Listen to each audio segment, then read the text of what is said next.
viene que se viene y en pelo, noche la madura mañana, viene la tormenta cercana, dando manotazos al cielo.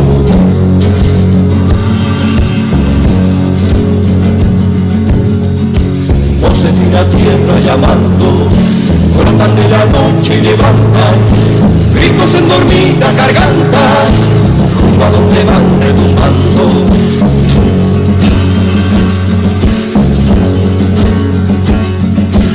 Muchas soledades se juntan, muchas soledades a un hombre, muchas voces con nombre, abren las tinieblas y apuntan.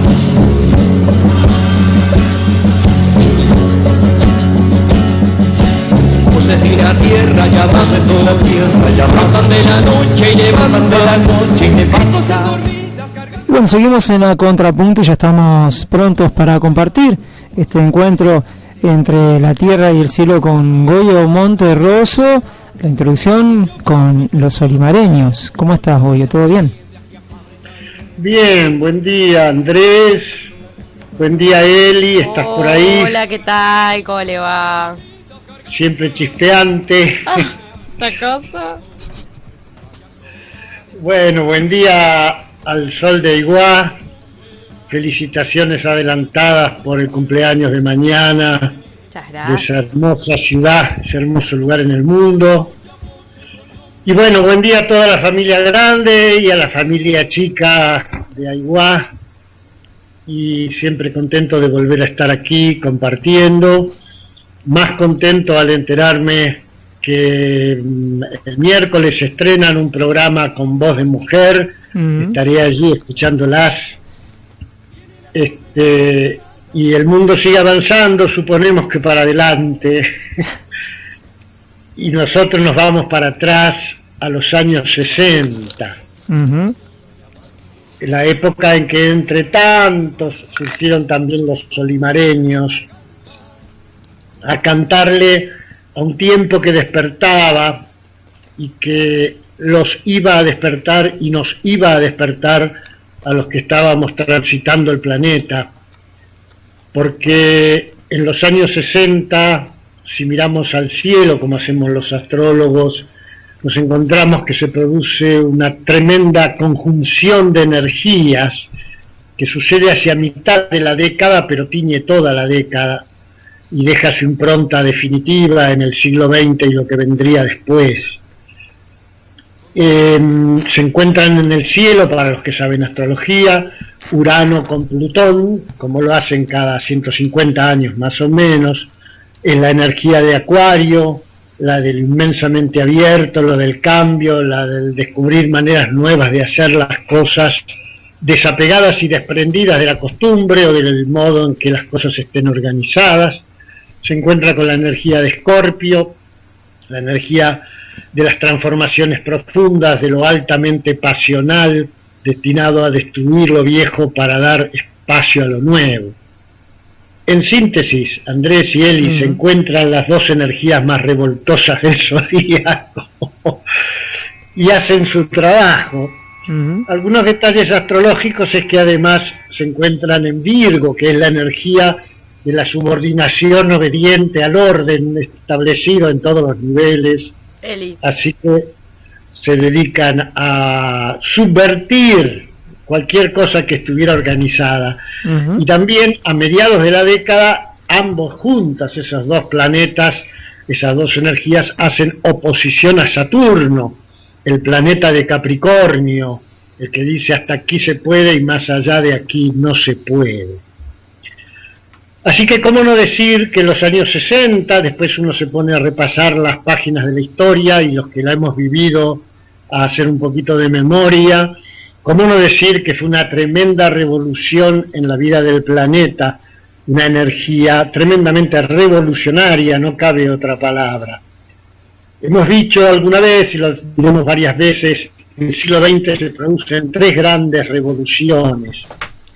La primera, que comienza a finales del 19, 1890, ponele, hasta 1910, 1920, es una revolución global en el modo de percibir y de vivir de los humanos, que recién iríamos descubriendo sus consecuencias a lo largo de todo el siglo XX. Incluso todavía estamos enterándonos de que un mundo se abrió en aquella época. Goyo, En los 60... Goyo, disculpa, no, tú sabes que empezó como a entrecortar, capaz que moviste el dispositivo o... me voy a cuidar, pero vos sabés que yo estoy bastante quietito. Me parece que la conexión hoy está complicada. Bueno. Debe haber algunos guerrilleros de los 60 por ahí dando vueltas, salvo que sea el mate. No creo. Bueno, disculpa, te interrumpí porque ya lo último casi que no se estaba pudiendo entender mucho. Bueno, lo repetimos. Ahí va. Yo veo 3 grandes revoluciones energéticas en el siglo XX. La primera comienza a finales del siglo XIX, ponele 1890, se extiende hasta 1910, 1920. Es una revolución masiva en el modo de vivir y de percibir la realidad de los humanos, pero que cuando sucede mueve muchas cosas, pero nos llevaría un siglo o más. Todavía estamos tratando de descubrir cuánto cambió la vida.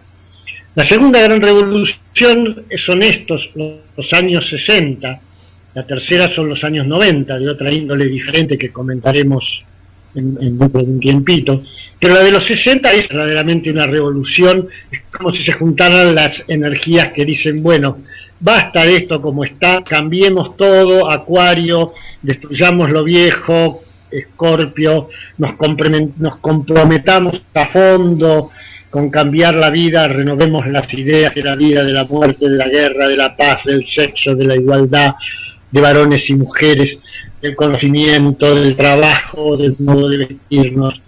Una verdadera revolución global. Y aunque después uno mirando la historia pudiera estar tentado de imaginar que muchas de sus propuestas sucumbieron o fracasaron, la realidad es que el mundo nunca volvió a ser como antes, y que en todo caso esa revolución era tan profunda, tan radicalmente desestructuradora del mundo viejo, lo más probable es que generara, como sucedió, reacciones en contraria. En muchos casos fuera reprimida, sencillamente con un alto grado de muertos, y generaron un montón de modificaciones, algunas hacia adelante y otras hacia atrás, pero el mundo nunca volvió a ser lo que era, y las cosas que no florecieron allí quedaron como semillas de algo que iba a cambiar en las décadas siguientes. Me viene a la cabeza, por ejemplo, el primer impulso que alguna vez generaría Internet, derivado de gente que dice, ¿por qué tenemos que trabajar todos en un mismo lugar, al mismo horario, sentados de cualquier manera, o sea, sentados no de cualquier manera, en escritorios formateados por otros y haciendo cosas que no nos interesan? ¿Por qué no trabajar con pasión en lo que nos gusta, como nos gusta, y comunicarnos desde cualquier lugar? Desde ese primer impulso, que sucede en la segunda mitad de los 60, empiezan a desarrollarse una serie de intentos, por ejemplo, de comunicar computadoras, que en los años 90 particularmente iban a florecer. En el año 68 se hace el primer intento de hacer un teléfono celular. Solo para dar algunos ejemplos, con menos prensa que otros muy conocidos de la historia grande, de la historia importante de la guerra y la paz de los pueblos, etcétera. Esa revolución venía a cuestionar radicalmente, y en mi manera de verlo definitivamente, aunque todavía no haya terminado la película, las viejas estructuras. Por eso decíamos el otro día que los nacidos en los 50 es la última generación que tiene en su ADN, en su cielo y en sus cartas, las estructuras como ordenadoras de la vida. En los años 60, lo que sucede con este cielo de los 60 es que las estructuras son cuestionadas profunda y radicalmente en todos los niveles. No voy a detallar hoy, pues lo hemos hecho otras veces y está por todos lados, la cantidad de movimientos sociales, políticos, violentos, pacifistas, guerras de liberación, guerras imperialistas, de consecuencias hasta el día de hoy, como es la de Israel con Egipto, etcétera, etcétera. Pero sí me voy a detener, por ejemplo, en un pequeño hecho que nos trata de, que a mí me parece que es muy bueno para reflejar estos cambios, que es los primeros viajes de Carlos Castaneda al desierto. Carlos Castaneda era un estudiante de antropología, creo que de California, que para hacer su tesis decide ir a entrevistar a un brujo yaqui, a Don Juan, al desierto de Sonora. Y va allí a hacer, imagínate un antropólogo con todas sus estructuras, las suyas y las de la academia, yendo a entrevistar a un brujo yaqui para ver si comprende si él puede comprender otra cosmovisión, que es la que supuestamente tiene este hombre, etcétera, etcétera. Castaneda publica, al regreso de su primer viaje, un libro que se llama Las enseñanzas de Don Juan, que iba a ser el primero de una serie de libros. Pero lo interesante es que en lugar de publicar un ensayo antropológico, Castaneda escribe una novela, se da cuenta que lo que le ha sucedido, el modo en que se le movió la cabeza, la energía, el sentido del tiempo, las estructuras, etcétera, etcétera, en su encuentro con Don Juan, no puede ser narrado como un ensayo, sino que tiene que ser relatado con forma de novela, y escribe Las enseñanzas de Don Juan. Pero aferrado todavía a sus estructuras académicas, en el apéndice agrega unas, no me acuerdo, 30, 40 páginas en letra chiquita, donde explica desde el punto de vista del encuadre antropológico de qué se trató la experiencia. Es un aburridísimo relato de lo que antes ha contado de una manera muy divertida. Seguía Castaneda y aferrado a lo que él había ido a hacer, y ya desde su segundo libro en adelante estos apéndices no aparecen más. ¿Se acuerdan que el otro día decíamos que lo que caracterizaba a los años 50 era la realización, entre otras cosas, el apego a las estructuras como realización de modelos previamente establecidos? Primero se dice cuál es el marco de referencia, cómo son las cosas, qué se va a hacer, después va y se hace. Y eso creyó hacer, o intentó hacer Castaneda, que debe haber sido un tipo nacido en los 40 o en los 50 más o menos, probablemente en los 40, con esta impronta que yo relaté para los 50. Y él va con su modelo, habrá ido con sus apuntes, con su cuadernito, con sus preguntas, y claro, se encuentra con una realidad que lo da vuelta, lo pone patas para arriba, no solo a él, sino hasta toda esta parte occidental del planeta, que a partir de esa experiencia, como de otras que también suceden por esa época, iba a redescubrir el poder transformador y desestructurador, en ese caso del peyote, en otros casos el redescubrimiento de plantas sagradas, alucinógenas, que los pueblos usaron desde siempre. Y entonces sus estructuras iban a quedar ahí en el apéndice y después iban a desaparecer de sus libros. Los años 60 le estaban diciendo a Carlos Castaneda y a todos los que andábamos por ahí que la vida no es la realización de modelos previamente establecidos, o no es solamente y principalmente eso, que la vida es un hecho creativo, intenso, impredecible, que nunca se sabe para dónde van a salir las cosas, y que por lo tanto es mejor seguir a la energía que a las formas. El otro día dimos un ejemplo de la prioridad de las formas, que el orden jerárquico no promete demasiado y los formatos, propuestas, objetivos, etcétera, de la sociedad tampoco, que más vale seguir la vibración, seguir la exploración, seguir el descubrimiento de lo que va sucediendo, inclusive sumergiéndose en profundidad hasta donde haga falta, aún a riesgo de la vida. Más promete eso como desarrollo de la vida que la repetición de modelos establecidos. Y cuando digo sumergirse profundamente, me vienen a la cabeza las experiencias que primero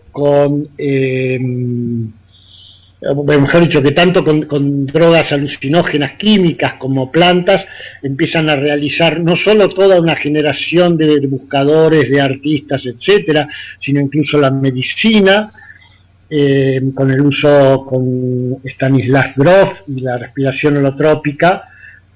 Grof empieza trabajando con drogas alucinógenas en pacientes para transformar dramas, conflictos, sufrimientos de la psiquis y el alma que eran imposibles de trabajar con las viejas estructuras. Cuando le prohíben el uso de las drogas, entonces reemplaza eso por la respiración, un cierto modo de respiración, que produce el mismo efecto de llevarnos a estados no ordinarios de conciencia, o sea, a sacarnos de las estructuras. Lo mismo que marihuana mediante y muchísimas otras experiencias con o sin alucinógenos estaba experimentando toda una generación, mientras los Beatles, íconos de esa época, viajaban a Oriente a ver de qué se trataba esa otra filosofía, esa otra mirada desestructurante para Occidente, cuyos vientos comenzaban a llegar. Goyo, este análisis que estás haciendo tiene como esta cosa de marcha atrás, marcha adelante, ¿no? Porque cuando hablamos de todo, o sea, yo por lo menos estoy interpretando cuando estás hablando de todo eso, en realidad, Eli me preguntaba hoy, mis papás nacieron en los 40, fueron jóvenes en los 60, probablemente hayan vivido todo eso, o no sé, dependiera de dónde salía su Capricornio, ¿no? Supongo yo, qué tan lejos, tan cerca podría estar de esa realidad. Pero ahí estamos hablando de cosas que ya afectan a las generaciones anteriores. Los nacidos en los 60 ya salen con toda esa impronta como dentro de sí, ya cuando sean más niños o jóvenes en los 70. Exactamente es así. Lo que yo he hecho hasta aquí es un breve pantallazo, unas pinceladas de describir cómo, llamémosle así, la conjunción Urano-Plutón, etcétera, etcétera, de los años 60, el cielo de los años 60, crea un clima de época que produce en los que habitábamos el planeta en esa época una serie de impulsos muy profundos y transformadores que llevan a una generación o a dos generaciones enteras a comprometerse con causas nuevas, a modificar sus modos de vivir y sentir, etcétera. Ahora bien, el programa que nos reúne en Encantada habla de los nacidos en cada época, en este caso los nacidos en los 60. Entonces la gran pregunta, efectivamente, como usted me plantea, es si así era el cielo en esa época, y por ende así eran los acontecimientos de la Tierra para los vivos, los que estaban vivos ya grandes en esa época, ¿cómo sería la impronta generacional, la huella en el ADN que dejaría ese cielo a los nacidos en los años 60? Los nacidos en los años 60 no escuchan en esa época a los olimareños, ni tampoco conocen la ópera Gear, Cabello, de los años 60. Cerraremos después con una musiquita de la película que se hizo en los 70 sobre esta ópera de los 60, Acuario, Deja que entre el sol. Los nacidos en los años 60 no saben o no sabían nada de todo eso. Ellos simplemente en la foto de su nacimiento, en la carta natal, aparecen Urano en conjunción a Plutón, frecuentemente en oposición a Saturno, y etcétera, etcétera. Aparece una huella generacional que parece transmitir el mensaje de que el cambio, lo abierto, la vibración, Acuario, y la pasión, lo profundo, la transformación, el ir al fondo de las cosas, el que muera lo viejo para que nazca lo nuevo, son una fuerza vital mayor que cualquier estructura y que en todo caso pone en cuestión cualquier Saturno, cualquier Capricornio, cualquier estructura. Eso portan en su carta, no son revolucionarios ni hippies, ni experimentan con plantas, por lo menos inicialmente. Los nacidos en los 60 portan en su ADN lo que los años 60 manifestaron de mil maneras en diferentes culturas. Yo hice relatos de la cultura occidental, pero en la China, Mao Zedong, a mediados de los 60, iniciaba la revolución cultural, segunda fase de su gran movimiento, por poner solo un ejemplo, y a lo largo y a lo ancho del planeta sucedían estas cosas, porque estos planetas que describí son para todo el planeta Tierra, no suceden en un país o en una cultura, sino en todo el planeta Tierra. Entonces, todos los que nacen en los años 60 en cualquier cultura portan dentro de sí una tremenda fuerza transformadora, revolucionaria, que cree mucho más o que vibra mucho más con la intensidad de la vida que con cualquier estructura, que naturalmente no se fía, va a tender a desconfiar de órdenes establecidos, de jerarquías, de promesas, de desarrollos lineales, etcétera, etcétera. Pero esto está en el ADN energético de los nacidos en los 60. En realidad, cuando empiezan a crecer, quienes los van a criar son padres, maestros, profesores, una sociedad que sigue siendo básicamente del viejo Capricornio, más allá de que los padres de algunos fueran hippies o guerrilleros. En general, la sociedad seguía funcionando bajo los viejos moldes. Y entonces lo que dice esta mirada astrológica, esta investigación en la que yo vengo trabajando, lo que sugiere es personas que nacen con una fuerza libertaria y transformadora tan potente como los hechos que conté recién, que impregnaron a los que estaban vivos en esa época.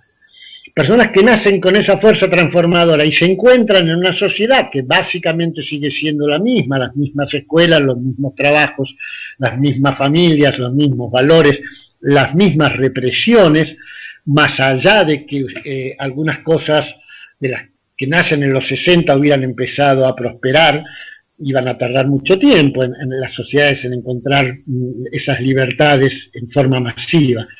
Entonces, ¿qué sucede con estos? Y bueno, yo creo que se ven obligados, empujados a una de dos conductas, o a subordinarse a un costo muy brutal a la crianza que les imponen, brutal porque sienten que eso no es así, brutal porque tienen un impulso muy fuerte de transformación, y ese impulso, si no lo pueden desarrollar, se les vuelve en contra bajo la forma de opresiones diversas, y si no, la opción que tienen es a rebelarse, a ser chicos malos, lo cual también se paga un alto precio porque eso los margina en la sociedad. Cada uno sabe, de los que han nacido en los 60, la historia que le tocó vivir. Esta mirada dice que hayan vivido como hayan vivido, hayan crecido como hayan crecido, hayan creído en lo que hayan creído, en el fondo de su almita, en realidad en su ADN energético, una fuerza que pugnaba por expresarse más allá y fuera de lo organizado, de lo establecido, de las estructuras, luchaba dentro de ellos, les impedía funcionar gustosamente en el mundo viejo y los obligaba o los empujaba frecuentemente a lugares de marginalidad. Cuando uno busca los grandes líderes públicos, sociales, políticos, etcétera, de esta generación, no los encuentra, están básicamente ausentes en la política. Deberían estar gobernando en esta segunda década del siglo XXI por una cuestión de edad, y no están, o siguen los viejos, o llegaron antes de tiempo los nacidos en los 70, porque ellos no están. Si los busca en el arte, si los busca en actividades de cualquier índole social o lo que sea, pero en las orillas de los sistemas, es decir, fuera de los lugares que son manejados con las reglas de las estructuras, si los buscan en esos lugares se encuentran montones de ellos que han hecho desde jóvenes y algunos de más grandes fantásticos trabajos destinados a desarrollar, a liberar energías de lo nuevo, a trabajar en viejos conflictos con modalidades no convencionales, fuera de los partidos, fuera de las estructuras, fuera de la lucha por las leyes, sino más bien trabajando desde la energía, trabajando desde mucho de la creatividad y de la improvisación, como si lo que importara no fuera tener planes, tener objetivos, estudiar primero y hacer después, etcétera, etcétera, como si lo importara fuera ponerle intensidad vital, intuición, compromiso a las cosas, y desde allí algo puede ser logrado. Yo creo que ese impulso que acabo de describir late y vibra en todos los nacidos en los 60, es un cielo de época que sale en la foto de todos ellos, nítidamente, sobre todo a partir de los nacidos, ponele en el 62, 63, soy del 63, se llama un disco de Fito Páez. En todos ellos vibra. No todos lo han realizado, pero cuanto menos ha significado para muchos de ellos, ya que hablamos de criar hijos, no poder tener la convicción, la fuerza para intentar reprimir a sus hijos, nacidos en los 80 o en los 90, con la fuerza, con la convicción patriótica con que nuestros padres creían que había que educarnos, reprimirnos, castigarnos a los que nacimos 20 años antes o 30. Y ahí sí. Sí, no, que entonces iremos viendo en próximos encuentros cómo lo mismo, ¿no? Cómo funciona la energía sobre lo que ya estaban y cuál es el patrón que deja marcado en los que van naciendo. Así es. Yo creo que de la generación de los 60, este dilema, esta necesidad de emerger de una energía que era diferente a la época que les tocó, porque ellos, como dije, no son hippies ni revolucionarios. De hecho, han mirado con en muchos casos, bastante recelo esas cosas por parecerle demasiado estructuradas. Continuaremos con esta novela. Quiero simplemente agregar un matiz más. Mi investigación sigue 2 o 3 líneas. Una es la que es de la vida de las estructuras viejas y nuevas. Hemos hablado un poco de eso. Otra que queda para el futuro que es de los vínculos, en particular de los vínculos de hombres y mujeres, capítulo aparte que abordaremos en algún momento. Y otro es el manejo o la concepción del tiempo cronológico y por lo tanto del pasado, el presente y el futuro. Y con esto quiero cerrar. Así como la generación nacida en los 50 es la última que expresa una idea lineal del tiempo, primero viene el pasado, después el presente y después el futuro, y entonces uno en el presente, en función de las enseñanzas del pasado, se prepara para realizar el futuro. Dicho en otras palabras, para los nacidos en los 50, el pasado y el futuro formatean el presente. Los nacidos en los 60, movidos por Urano y Plutón, 2 energías que están fuera del tiempo cronológico, no sienten ninguna atracción por esta cuestión del respeto por el tiempo lineal. El tiempo es muy relativo. En 5 minutos puede suceder lo que no sucede en 20 años. ¿Para qué planificar hoy lo que voy a hacer mañana si no sé quién voy a ser mañana? La canción Presente de Vox Dei en la Argentina es un himno emblemático de eso.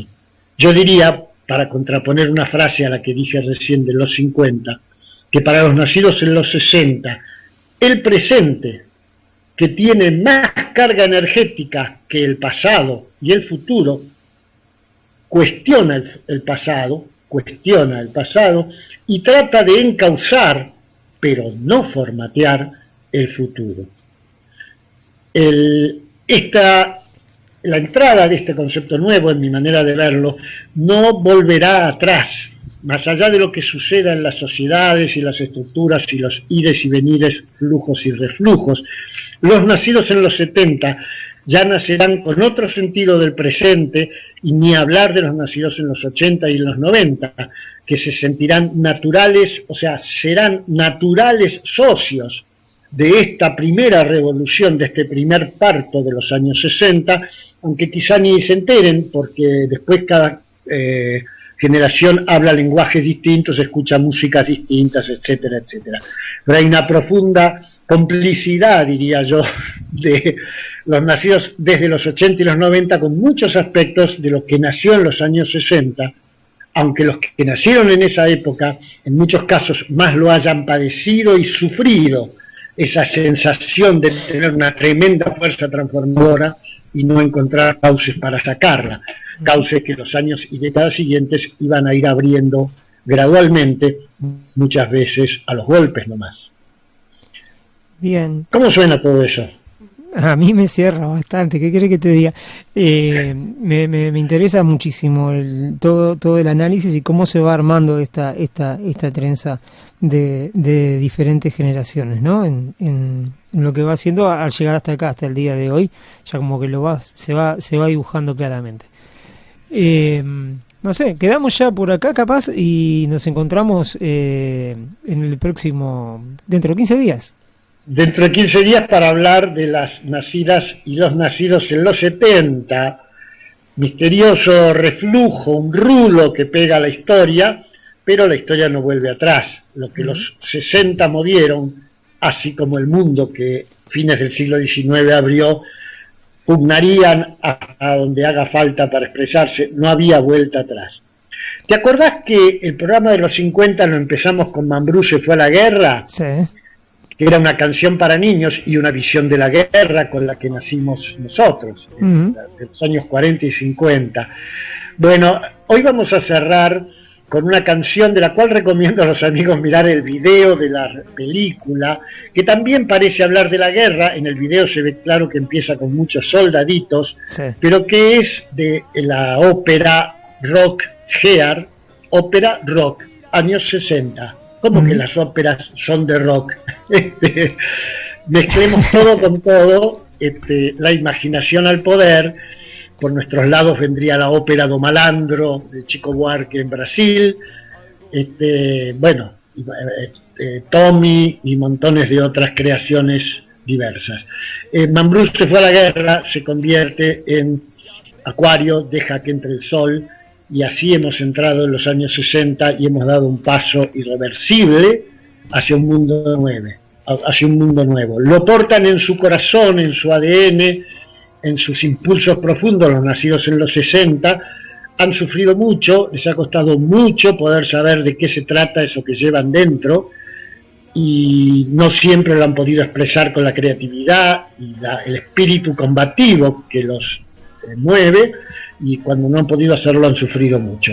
Ahora son grandes, tienen más de 50 años, han madurado muchísimo y supongo que pueden ofrecernos lo mejor de lo que tienen, con la maduración que da el sufrimiento y el aprendizaje que los que estábamos en los años 60 hicimos a la fuerza, que es las cosas no se cambian tan fácil, pero no hay que soltar el hueso.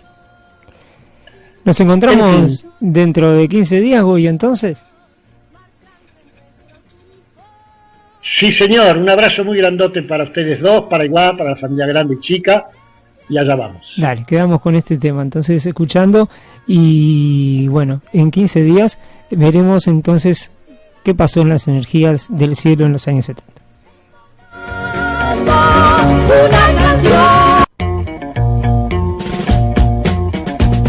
Hambrientos, sin un respiro nos miramos, marchando en nuestros uniformes, oliendo a laboratorio de frente a un pueblo de inquietas sombras de papel y mentiras de color, entonando una canción. Buscamos un sitio donde haya grandeza, algo que guíe nuestra vida. Veo el futuro como un film en el espacio y aprendo